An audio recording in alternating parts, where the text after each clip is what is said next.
Hi friends, ಈ ವಿಡಿಯೋದಲ್ಲಿ ನಾನು ನಿಮಗೆ ಡಿ.ಸಿ.ಸಿ ಬ್ಯಾಂಕ್ ಅಪ್ಲಿಕೇಶನ್ ಹೇಗೆ ಹಾಕೋದನ್ನು ತೋರಿಸ್ತೀನಿ ನೋಡಿ. ಎಸ್.ಡಿ.ಎ ಮತ್ತು ಪಿ.ಯು ನಾವು ಗಂಡಮ್ಯಾನ್ ಅಪ್ಲಿಕೇಶನ್ ಹೇಗೆ ಹಾಕೋದನ್ನು ತೋರಿಸ್ತೀನಿ. ನಿಮಗೆ ಮೇನ್ಲಿ ಎಸ್.ಡಿ.ಎ ತೋರಿಸ್ತೀನಿ. ಎಸ್.ಡಿ.ಎ ತೋರಿಸಿದ್ರೆ ಉಳ್ಕೋದೆಲ್ಲ ಕ್ಲಿಯರ್ ಆಗುತ್ತೆ. ಅದು ನಿಮಗೆ ಎಸ್.ಡಿ.ಗೆ ಡಿಗ್ರಿ ಕ್ವಾಲಿಫಿಕೇಷನ್ ಕೇಳ್ತಾರೆ. ಅದೇ ರೀತಿ ಪಿ.ಯುನು ಅದು ಗಂಡಮ್ಯಾನ್ಗೆ 10th ಲಾಸ್ಟ್ ಇದೆ. ಅದ್ರ ಪ್ರಕಾರ ನೀವು 10th ಮಾರ್ಕ್ಸ್ ಕಾರ್ಡು ಅಪ್ಲೋಡ್ ಮಾಡಿ ಸಾಕು. ಕಾಸ್ಟ್ ಇನ್ಕಮ್ಮು ಹಾಗೆ ನಿಮ್ಮ ಫೋಟೋ ಸಿಗ್ನೇಚರ್ ಹಾಗೆ ಪೇಮೆಂಟ್ ಮಾಡಿದ್ರೆ ನಿಮ್ಮದು ಎಲ್ಲ ಕ್ಲಿಯರ್ ಆಗುತ್ತೆ. ನಾನು ಒಂದು ತೋರಿಸ್ತೀನಿ ಡೆಮೋ, ಪೂರ್ತಿಯಾಗಿ ವಿಡಿಯೋ ನೋಡಿ ನಿಮ್ಗೆ ಅರ್ಥ ಆಗುತ್ತೆ. ಆಮೇಲೆ ನೀವು ಅಪ್ಲೈ ಮಾಡ್ಬೋದು ನಿಮ್ಮ ಫೋನಲ್ಲಿ ಫ್ರೆಂಡ್ಸ್. ಇನ್ನು ಯಾರು ನಮ್ಮ ಚಾನಲ್ ಸಬ್ಸ್ಕ್ರೈಬ್ ಆಗಲ್ಲ, ಬೇಗನೆ ಸಬ್ಸ್ಕ್ರೈಬ್ ಆಗಿ ಹಾಗೆ ಒಂದು ಬೆಲ್ ಐಕಾನ್ ಒತ್ತಿ, ಹಾಗೆ ಈ ವಿಡಿಯೋ ಒಂದು ಲೈಕ್ ಕೊಡಿ ಫ್ರೆಂಡ್ಸ್.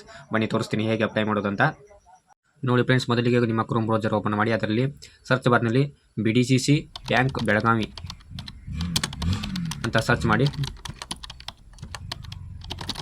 ಈ ಥರ ಪೇಜ್ ಓಪನ್ ಆಗುತ್ತೆ. ಇಲ್ಲಿ ನೋಡಿ ಫಸ್ಟ್ ವೆಬ್ಸೈಟ್ ಇದೆ ನೋಡಿ, ಬೆಳಗಾವಿ ಡಿ.ಸಿ.ಸಿ ಬ್ಯಾಂಕ್ ಅಂತ, ಅದ್ರ ಮೇಲೆ ಕ್ಲಿಕ್ ಮಾಡಿ. ಹಾಗೆ ನೆಕ್ಸ್ಟ್ ನೋಡಿ ಫ್ರೆಂಡ್ಸ್ ಇದೆ ನೋಡಿ ವೆಬ್ಸೈಟು. ಫಸ್ಟು ರೈಟ್ ಸೈಡ್ಗೆ ನಿಮ್ಗೆ 3 ಏರೋ ಕಾಣ್ತವೆ, ಅದರ ಮೇಲೆ ಕ್ಲಿಕ್ ಮಾಡಿ. ಆಮೇಲೆ ಲೆಫ್ಟ್ ಸೈಡ್ಗೆ ಬಂದು ಇಲ್ಲಿ ನೋಡಿ ಹೋಮ್ ಮೇಲೆ ಕ್ಲಿಕ್ ಮಾಡಿ, ರಿಕ್ರೂಟ್ಮೆಂಟ್ ಇದೆಯಲ್ಲ ಅದರ ಮೇಲೆ ಕ್ಲಿಕ್ ಮಾಡಿ.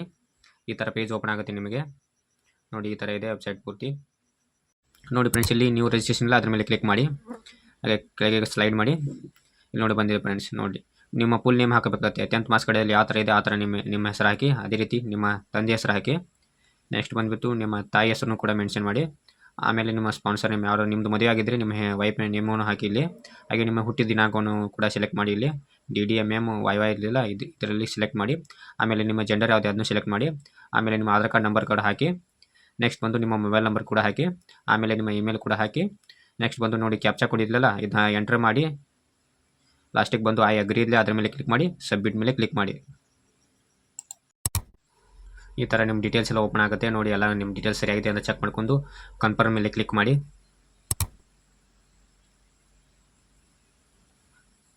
ನೋಡಿ ನಿಮ್ಮ ರಿಜಿಸ್ಟ್ರೇಷನ್ ನಂಬರು ಹಾಗೆ ಪಾಸ್ವರ್ಡ್ ಇಲ್ಲಿ ಬರುತ್ತೆ. ಅದೇ ರೀತಿ ನಿಮ್ಮ ಮೊಬೈಲ್ ನಂಬರ್ಗೂ ಮೆಸೇಜ್ ಕೂಡ ಬರುತ್ತೆ. ಕನ್ಫರ್ಮ್ ಮೇಲೆ ಕ್ಲಿಕ್ ಮಾಡಿ. ನೆಕ್ಸ್ಟ್ ಒಂದು ಈ ಥರ ಇದೆ ನೋಡಿ ಫ್ರೆಂಡ್ಸ್. ಇಲ್ಲಿ ದ್ವಿತೀಯ ದರ್ಜೆ ಸಹಾಯಕ ಮತ್ತು ಬಂದೂಕುದಾರಿ ಹಾಗೂ ಸಿಪಾಯಿ ಇದೆಲ್ಲ ನೀವು ಯಾವ್ದ್ರ ಮೇಲೆ ಅಪ್ಲೈ ಮಾಡೋಕೆ ಅದ್ರ ಮೇಲೆ ಅಪ್ಲೈ ಅಂತ ಕ್ಲಿಕ್ ಮಾಡಿ.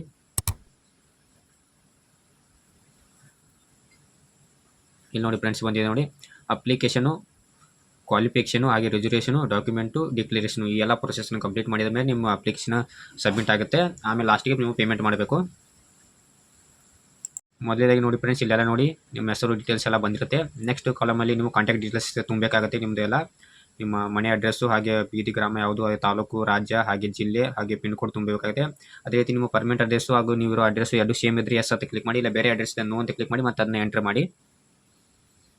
ನೆಕ್ಸ್ಟ್ ಕೆಳಗೆ ಬಂದು ನೋಡಿ ನೀವು ಕನ್ನಡ ಭಾಷೆ ಓದಲು ಮತ್ತು ಬರೆಯಲು ಬರ್ತಿದೆ ಅಂದರೆ ಫ್ರೆಂಡ್ಸ್ ಎಲ್ಲರೂ ಎಸ್ ಅಂತ ಕ್ಲಿಕ್ ಮಾಡಿ. ಅದೇ ರೀತಿ ನೆಕ್ಸ್ಟ್ ಬಂದು ನೀವು ನ್ಯಾಷನಾಲಿಟಿಯನ್ನು ಸೆಲೆಕ್ಟ್ ಮಾಡಬೇಕಾಗುತ್ತೆ. ಇಲ್ಲಿ ಬಂದು ಇಂಡಿಯನ್ ಅಂತ ಸೆಲೆಕ್ಟ್ ಮಾಡಿ. ಅದೇ ರೀತಿ ನೆಕ್ಸ್ಟ್ ಬಂದು ನೀವು ಧರ್ಮವನ್ನು ಸೆಲೆಕ್ಟ್ ಮಾಡಬೇಕು. ಅದೇ ರೀತಿ ಇಲ್ಲಿ ನಿಮ್ದು ಯಾವ ಧರ್ಮ ಇದೆ ಅಂತ ಸೆಲೆಕ್ಟ್ ಮಾಡಿ. ನೆಕ್ಸ್ಟ್ ಬಂದುಬಿಟ್ಟು ಫ್ರೆಂಡ್ಸ್ ನೋಡಿ ನಿಮ್ಮನ್ನ ಫೋಟೋ ಮತ್ತು ಸಿಗ್ನೇಚರ್ ಅಪ್ಲೋಡ್ ಮಾಡೋಗುತ್ತೆ. ಫೋಟೋ ಬಂದುಬಿಟ್ಟು 100 KB ಕಡಿಮೆ ಇರಬೇಕಾಗುತ್ತೆ. ಅದೇ ರೀತಿ ನಿಮ್ಮ ಸಿಗ್ನೇಚರ್ ಬಂದುಬಿಟ್ಟು 50 KB ಕಡಿಮೆ ಆಗಿರಬೇಕಾಗುತ್ತೆ.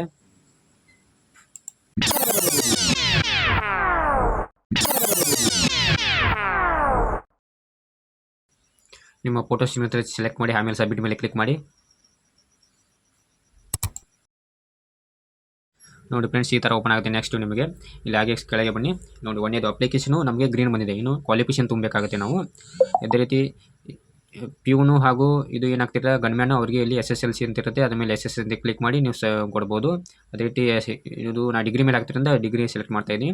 ಅದೇ ನಿಮ್ಗೆ ಕೆಳಗಡೆ ಪಾಸಿಂಗ್ ಡೇಟ್ ಹಾಕಿರಿ. ಅದೇ ರೀತಿ ನಿಮ್ಮದು ಡಿಪಾರ್ಟ್ಮೆಂಟ್ ಯಾವುದಿದೆ, SLC ಯಾವ್ದು ಮುಗಿಸಿದೆ ಆ ಡಿಪಾರ್ಟ್ಮೆಂಟ್ ಆಗಿ, ಯೂನಿವರ್ಸಿಟಿ ಯಾವುದಿದೆ ಡಿಗ್ರಿ ಮೇಲೆ ಹಾಕೋ ಯೂನಿವರ್ಸಿಟಿ ಆಗಿ. ಅದೇ ನೆಕ್ಸ್ಟ್ ಬಂದು ಇಲ್ಲಿ ನೋಂದಣಿ ಸಂಖ್ಯೆ ಹಾಕಿ. ಆಮೇಲೆ ನಿಮ್ಮ first class second class pass ಅದನ್ನ ಹಾಕಿ. ಅದೇ ರೀತಿ ನಿಮ್ಗೆ ಅಂಕಗಳನ್ನು ನೋಡಿ ಡಿಗ್ರಿಗಳು ಹೆಂಗೆ CGP ಮೇಲೆ ಕೊಟ್ಟರೆ ಎಸ್ ಅಂತ ಕ್ಲಿಕ್ ಮಾಡಿ. ಇಲ್ಲ ಪರ್ಸೆಂಟೇಜ್ ಮೇಲೆ ಕೊಟ್ಟರೆ ನೋ ಅಂತ ಕ್ಲಿಕ್ ಮಾಡಿ. ಟೋಟಲ್ ಮಾರ್ಕ್ಸ್ ಹಾಕಿ. ಆಮೇಲೆ ನಿಮ್ಮದು ಎಷ್ಟು ತೊಗೊಂಡಿರೋ ಮಾರ್ಕ್ಸ್ ಅದನ್ನ ಹಾಕಿ. ಆಮೇಲೆ ತಾನೇ ಪರ್ಸೆಂಟೇಜ್ ಆಟೋಮೆಟಿಕಾಗಿ ತೋರಿಸುತ್ತೆ ಫ್ರೆಂಡ್ಸ್. ಅದೇ ರೀತಿ ನೆಕ್ಸ್ಟ್ ಬಂದುಬಿಟ್ಟು ನೋಡಿ ನೀವು ಕಂಪ್ಯೂಟರ್ ಅಪ್ಲಿಕೇಶನ್ ಬಗ್ಗೆ ಜ್ಞಾನ ಹೊಂದಿದ್ರೆ ಅಂದ್ರ ಮೇಲೆ ಎಸ್ ಮೇಲೆ ಕ್ಲಿಕ್ ಮಾಡಿ. ಸಬ್ಮಿಟ್ ಮೇಲೆ ಕ್ಲಿಕ್ ಮಾಡಿ. ನೆಕ್ಸ್ಟ್ ನೋಡಿ ಫ್ರೆಂಡ್ಸ್ ನಮ್ಮದು ಎರಡನೇ ಕ್ವಾಲಿಫಿಕೇಷನ್ ಕೂಡ ಗ್ರೀನ್ ಬಂದು. ಈಗ 3 ರಿಸರ್ವೇಷನ್ ಫಿಲ್ ಮಾಡಬೇಕು. ನೋಡಿ ನಿಮ್ಮದು ಕ್ಯಾಟಗರಿ ಯಾವುದಿದೆ ಅದನ್ನು ಸೆಲೆಕ್ಟ್ ಮಾಡಿ ಮೊದಲನೇದಾಗಿ.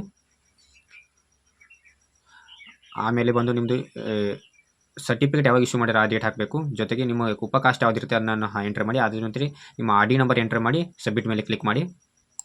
ನೆಕ್ಸ್ಟ್ ಈ ಥರ ಓಪನ್ ಆಗುತ್ತೆ ನಿಮಗೆ. ಅದೇ ರೀತಿ ಕೆಳಗೆ ಬನ್ನಿ ನೋಡಿ ನಮ್ಮದು 3 ಪಾಯಿಂಟ್ ಈಗ ಗ್ರೀನ್ ಬಂದಿದೆ. ಈಗ ಡಾಕ್ಯುಮೆಂಟ್ ಇದೆ ಅದನ್ನ ಅಪ್ಲೋಡ್ ಮಾಡಬೇಕು.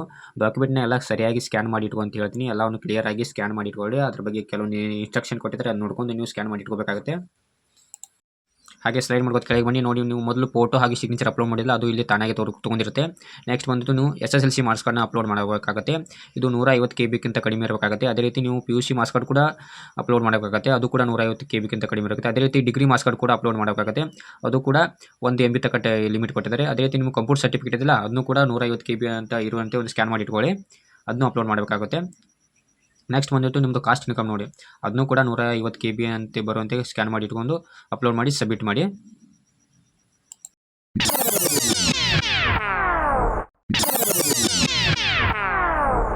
ಎಲ್ಲ ಅಪ್ಲೋಡ್ ಮಾಡಿ ಸಬ್ಮಿಟ್ ಮಾಡಿದ್ಮೇಲೆ ಈ ಥರ ಬರುತ್ತೆ ನೋಡಿ. 4 ಸ್ಟೆಪ್ ಈಗ ಕಂಪ್ಲೀಟ್ ಆಗಿ ನಿಮ್ಮ ಲಾಸ್ಟ್ ಸ್ಟೆಪ್ ಇದೆ, ಅದನ್ನು ಕಂಪ್ಲೀಟ್ ಮಾಡೋಣ. ನೋಡಿ ನಿಮ್ಮದೆಲ್ಲ ಪರ್ಸನಲ್ ಡೀಟೇಲ್ಸು, ಹಾಗೆ ನಿಮ್ಮದು ಎಲ್ಲ ಏನೇನು ಇನ್ಕತನ ತುಂಬ ಎಲ್ಲ ಡೀಟೇಲ್ಸು, ಅದೇ ಜೊತೆ ನಿಮ್ಮ ಡಾಕ್ಯುಮೆಂಟ್ ಯಾವ್ಯಾವ ಅಪ್ಲೋಡ್ ಮಾಡೋ ಅವೆಲ್ಲ ಇರುತ್ತೆ. ಒಂದ್ಸಲ ಚೆಕ್ ಮಾಡ್ಕೊಳ್ಳಿ. ಆಮೇಲೆ ಐ ಅಗ್ರಿ ಅಂತ ಕ್ಲಿಕ್ ಮಾಡಿ ಫೈನಲ್ ಸಬ್ಮಿಟ್ ಮೇಲೆ ಕ್ಲಿಕ್ ಮಾಡಿ. ಇಲ್ಲಿ ನೋಡಿ, ಇಲ್ಲಿ ಕೂಡ ನೀವು ಏನಾದ್ರು ಬದಲಾವಣೆ ಮಾಡೋದಕ್ಕೆ ಎಡಿಟ್ ಅಂತ ಕ್ಲಿಕ್ ಮಾಡಿ, ಇಲ್ಲ ನಮ್ಮದೆಲ್ಲ ಸರಿಯಾಗಿದೆ ಅಂದರೆ ಕನ್ಫರ್ಮ್ ಮೇಲೆ ಕ್ಲಿಕ್ ಮಾಡಿ. ಮತ್ತೆ ರೀಕನ್ಫರ್ಮ್ ಕೇಳಿದೆ, ಮತ್ತೆ ರೀಕನ್ಫರ್ಮ್ ಮಾಡಿ. ನೋಡಿ ಫ್ರೆಂಡ್ಸ್, ನಿಮ್ಮ ಅಪ್ಲಿಕೇಶನ್ ಈಗ ಸಬ್ಮಿಟ್ ಆಗಿದೆ ಸಕ್ಸಸ್ಫುಲಿ. ಈ ಥರ ಪೇಜ್ ಓಪನ್ ಆಗಿದೆ ನೋಡಿ. ನೆಕ್ಸ್ಟ್ ಸ್ಟೆಪ್ ಬಂದ್ಬಿಟ್ಟು ಪೇಮೆಂಟು. ಇಲ್ಲಿ ಮೇಕ್ ಪೇಮೆಂಟ್ ಇದೆಯಲ್ಲ, ಅದ್ರ ಮೇಲೆ ಕ್ಲಿಕ್ ಮಾಡಿ. ಈ ಥರ ಓಪನ್ ಆಗುತ್ತೆ ನೋಡಿ ನಿಮಗೆ. ನೆಕ್ಸ್ಟು ಇಲ್ಲಿ ನೋಡಿ ನಿಮ್ಮ ಅಪ್ಲಿಕೇಶನ್ ID, ರಿಜಿಸ್ಟರ್ ID, ಅದೇ ರೀತಿ ನೀವು ಯಾವ ಪೋಸ್ಟ್ ಅಪ್ಲೈ ಮಾಡಿದ್ರೆ ಹಾಗೆ ಅಮೌಂಟ್ ಎಷ್ಟು, ಆಮೇಲೆ ಮೇಕ್ ಪೇಮೆಂಟ್ ಇದೆಯಲ್ಲ ಅದ್ರ ಮೇಲೆ ಕ್ಲಿಕ್ ಮಾಡಿ. ಈ ಥರ ಪಾಪಪ್ ಓಪನ್ ಆಗುತ್ತೆ ನಿಮಗೆ. ನಮಗೆಲ್ಲ ಇಲ್ಲಿ ಬೇರೆ ಅಪ್ಲಿಕೇಶನಲ್ಲಿ UPI ಹಾಗೆ ಸ್ಕ್ಯಾನರ್ ಕೊಡ್ತಾರೆ, ಆದರೆ ಇಲ್ಲಿ ಯಾವುದೇ ರೀತಿ ಸ್ಕ್ಯಾನರು UPI ಸಿಗೋದಿಲ್ಲ ನಮಗೆ. ನಾವು ಕಾರ್ಡ್ ಮೂಲಕ ಪೇಮೆಂಟ್ ಮಾಡ್ತೀವಿ. ನೋಡಿ ಮೊದಲೇ ಕಾರ್ಡ್ ಸೆಲೆಕ್ಟ್ ಮಾಡಿ, ಆಮೇಲೆ ನಿಮ್ಮ ಕಾರ್ಡ್ ನಂಬರ್ ಹಾಕಿ, ಜೊತೆಗೆ ಕೆಳಗೆ ನಿಮಗೆ ಕಾರ್ಡ್ ಡೇಟ್ ಇದೆಯಲ್ಲ ಆ ಡೇಟ್ ಎಂಟರ್ ಮಾಡಿ, ಹಾಗೆ CVV ನಂಬರ್ ಎಂಟರ್ ಮಾಡಿ, ಆಮೇಲೆ ಕಂಟಿನ್ಯೂ ಮೇಲೆ ಕೊಡಿ. ಆಮೇಲೆ ನೋಡಿ ಎಸ್ ಸೆಕ್ಯೂರ್ ಮೈ ಕಾರ್ಡ್ ಅದ್ರ ಮೇಲೆ ಕ್ಲಿಕ್ ಮಾಡಿ. ನೋಡಿ ನಿಮಗೆ OTP ಬರುತ್ತೆ. ಮೊದಲನೇದಾಗಿ ನಿಮ್ಮ ಮೊಬೈಲ್ ನಂಬರ್ಗೆ OTP ಬರುತ್ತೆ, ಅದನ್ನ ಹಾಕಿ ಕಂಟಿನ್ಯೂ ಪೇ ಮೇಲೆ ಮಾಡಿ. ನೋಡಿ ನಮಗೆ 1000 ರೂಪಾಯಿ 1020 ರೂಪಾಯಿ 20 ರೂಪಾಯಿ ನಮಗೆ ಚಾರ್ಜಸ್ ಕಟ್ ಆಗಿದೆ. ಆಮೇಲೆ ಇನ್ನೊಂದು OTP ಬರುತ್ತೆ, ಅದನ್ನು ಕೂಡ ಎಂಟರ್ ಮಾಡಿ ಕಂಟಿನ್ಯೂ ಮೇಲೆ ಕ್ಲಿಕ್ ಮಾಡಿ.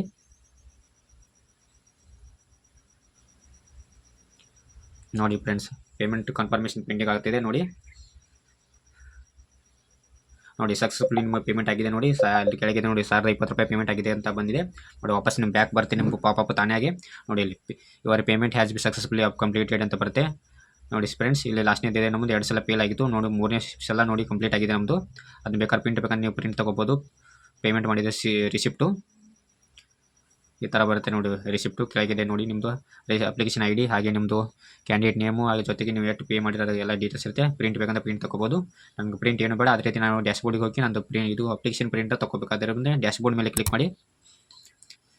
ಇಲ್ಲಿ ಬಂದು ನೋಡಿ ಲಾಸ್ಟಿಗೆ ಪ್ರಿಂಟ್ ಅಂತ ಆಪ್ಷನ್ ಇದೆಯಲ್ಲ ಅದರ ಮೇಲೆ ಕ್ಲಿಕ್ ಮಾಡಿ.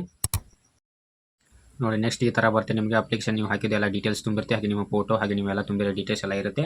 ಒಂದು ಸಲ ಸರಿಯಾಗಿ ನೋಡ್ಕೊಳ್ಳಿ. ಕೆಳಗಡೆ ಬಂದು ಹಾಗೆ ಸೈಡ್ ಬಂದು ಕೆಳಗೆ ಬನ್ನಿ ನೋಡಿ. ಕೆಳಗೆ ಬಂದು ನೋಡಿ ಜನರೇಟ್ PDF ಅಂತ ಇದ್ದಿಲ್ಲ, ಅದ್ರ ಮೇಲೆ ಕ್ಲಿಕ್ ಮಾಡಿ. ನಿಮ್ಮ PDF ಡೌನ್ಲೋಡ್ ಆಗಿ ಸ್ಟಾರ್ಟ್ ಆಗುತ್ತೆ ನೋಡಿ. ಡೌನ್ಲೋಡ್ ಸ್ಟಾರ್ಟ್ ಆಗಿದೆ, ಅದನ್ನ ಓಪನ್ ಮಾಡಿ.